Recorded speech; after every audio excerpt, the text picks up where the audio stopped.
US is sending up to 5,000 more service people and extra warships to the region. Now it comes 3 a.m. 5,000 American troops moving into the Strait of Hormuz. No warning. And something is already wrong. The radar just went dark. A place that controls nearly 1/3 of the world's oil, completely blind. Something massive is already in motion. The entire grid collapses. A deliberate blackout.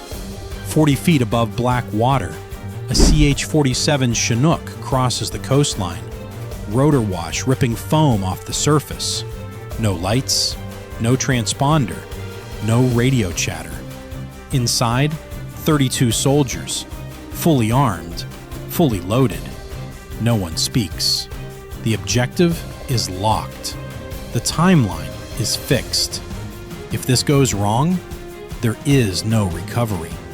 Behind them, more helicopters, but not in formation.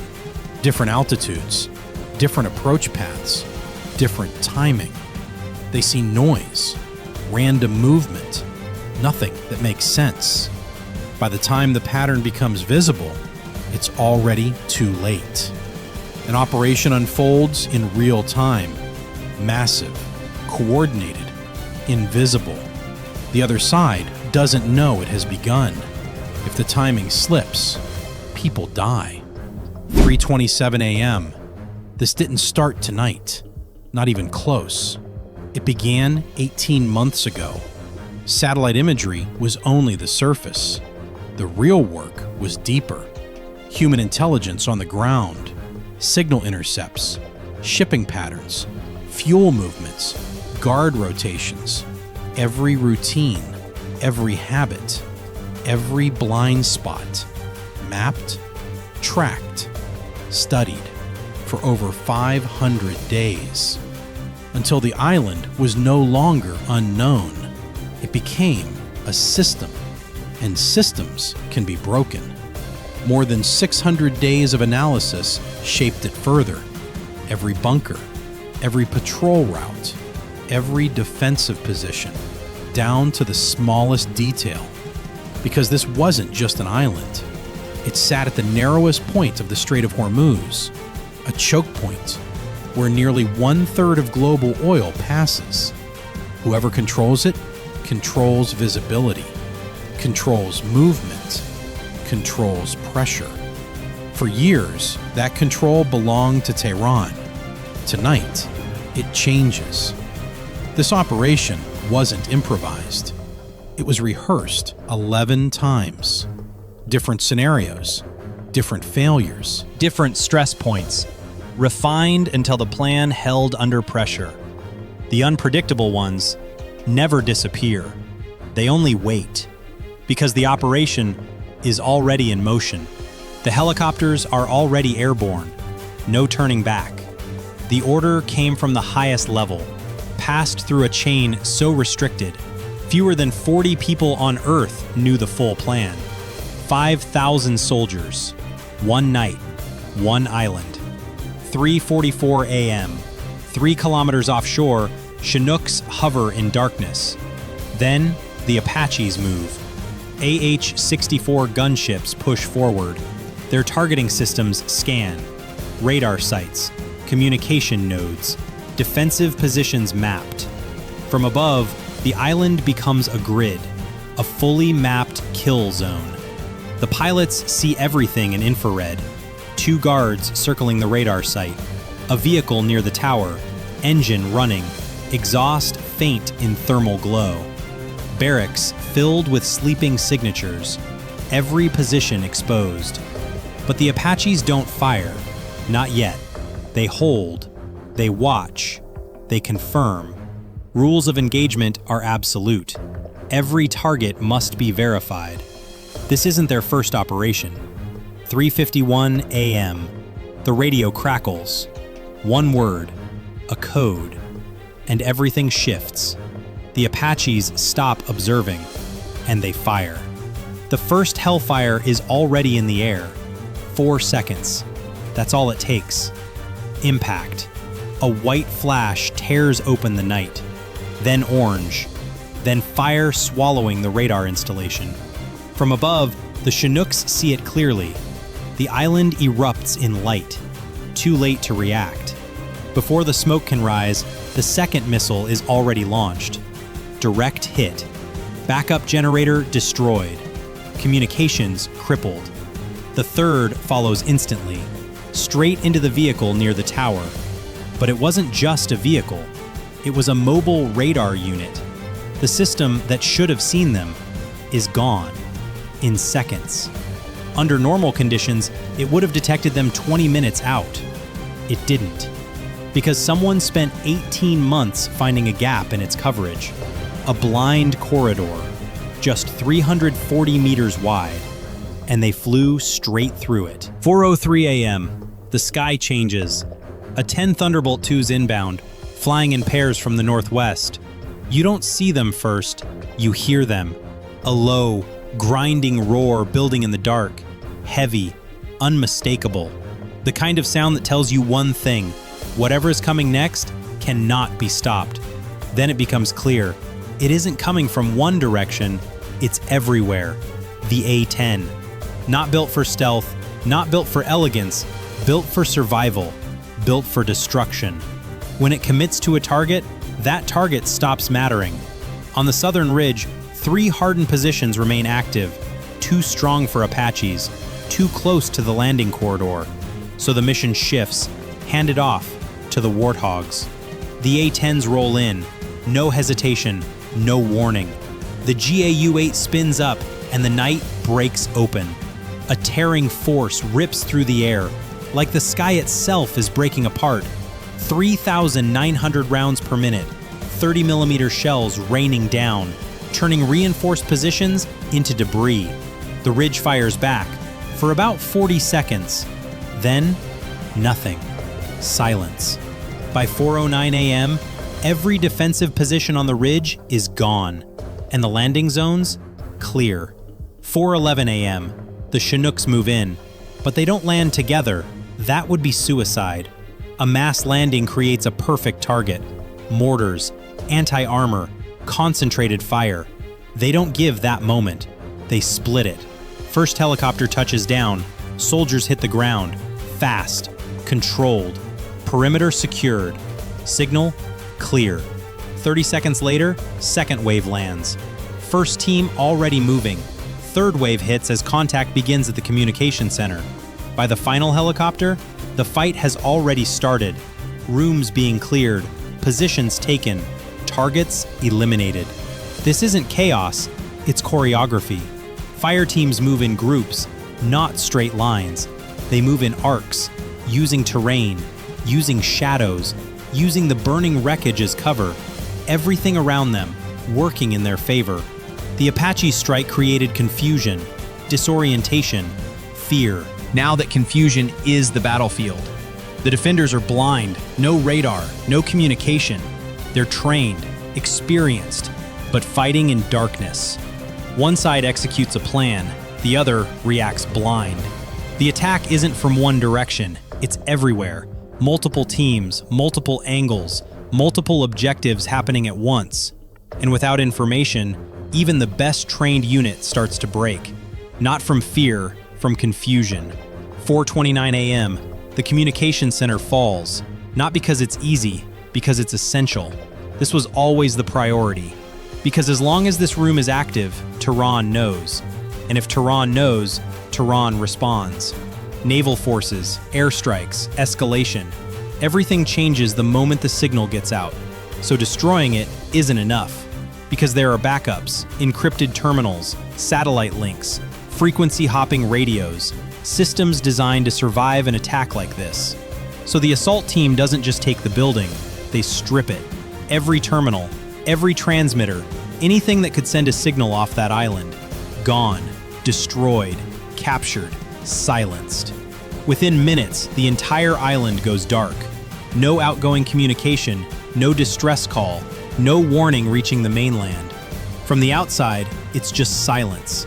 From the inside, complete isolation. The island becomes a black box.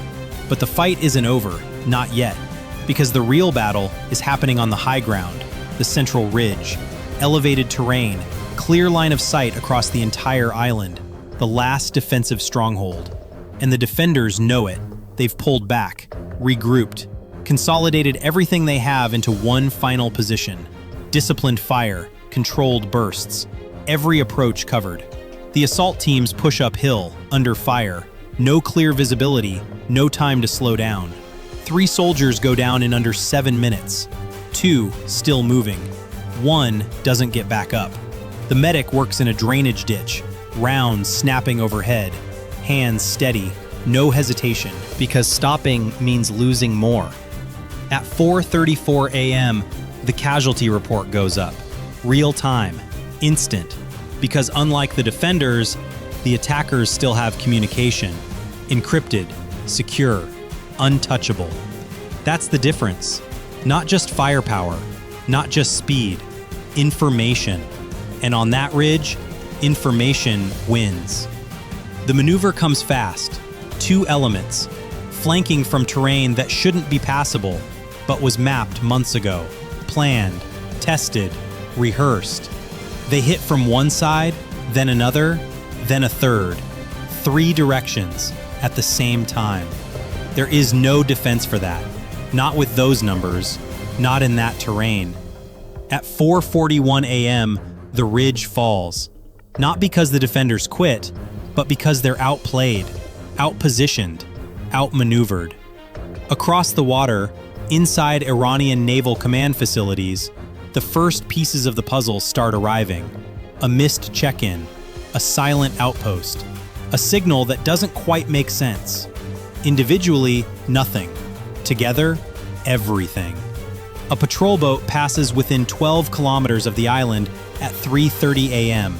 No contact, no alarms, nothing unusual reported. A coastal observation post checks in at 4 a.m. Routine status update expected. No response, just silence. Could be a communications fault. That happens. It's not unusual. At 4:15 a.m., a signals intelligence unit picks up something. Brief, weak, unclear, encrypted traffic, maybe. The source is moving. The signal breaks. No stable pattern. Nothing that can be confirmed. And that's the problem. Not a lack of information. Too much broken information. Each piece alone means nothing. A missed check-in could be technical. A silent post could be routine downtime. A weak signal could be commercial traffic. Thermal blips could be fishing boats running night routes, normal in these waters. Nothing connects. Nothing aligns. Nothing confirms a threat. But somewhere in the room, an analyst is staring at all of it at once. Not separately, together. And that's when the pattern starts appearing. Not as certain, not yet, but as something far more dangerous, a possibility. It's a coordinated event, designed to look like nothing, until it's too late to stop it. It's a layered operation, built so precisely that it looks normal until the moment it's over. That realization hits Tehran at 5:12 a.m., but by then, it's already too late. The island has been under control for 11 minutes. 5:01 a.m., the signal comes through. Not a flag, not a ceremony. This isn't theater. It's the operational command net activating. Channel after channel, confirmations stacking in real time. Every helicopter commander, every ground team, every forward analyst, same message. The island is secured. Key positions are held. Defenses are neutralized. Casualties are being evacuated. The force is consolidating. Then, the silence changes, because now it belongs to the attackers. At the island's highest point, a rocky outcrop on the northern tip, a new team moves in. No urgency, just execution. They establish position. Sensors online, optical systems, thermal arrays, signals intelligence equipment. One by one, they activate. Before sunrise, more than 2 hours before daylight touches the water. From this height, everything changes. Every vessel entering the strait is now visible. Every movement tracked. Every shift in the water recorded. The island is no longer just terrain. It becomes a control platform, a surveillance node, a strategic eye over one of the most critical waterways on Earth. And for the first time that night, The Strait is not watching them. They are watching the Strait. Every aircraft within range can now be identified, not guessed, not tracked loosely, identified. The island is no longer just terrain, it is something else entirely.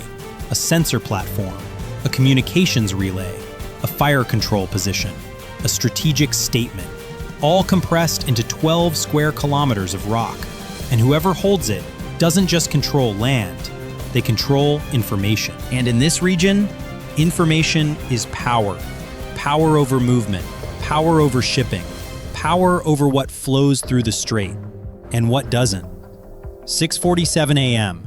The sun has not risen. The strait appears calm, almost normal, but nothing about it is normal anymore. Tankers that were already in transit at 3 a.m. continue forward, unaware, uninformed, unchanged in direction, but not unchanged in reality. A container ship registered in Singapore moves eastbound, 19 kilometers offshore. Crew asleep in shifts, autopilot engaged.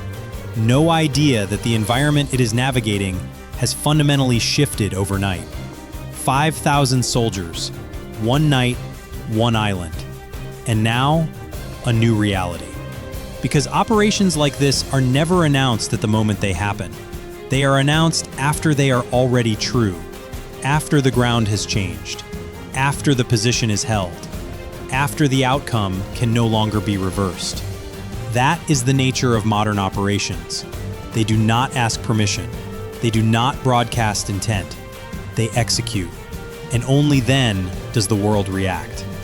In the coming hours, statements will follow. Diplomatic calls, emergency meetings, crisis briefings across continents, questions about intent, legality, escalation, and what comes next. All of it will matter, but all of it will be late, because by then, the map has already changed.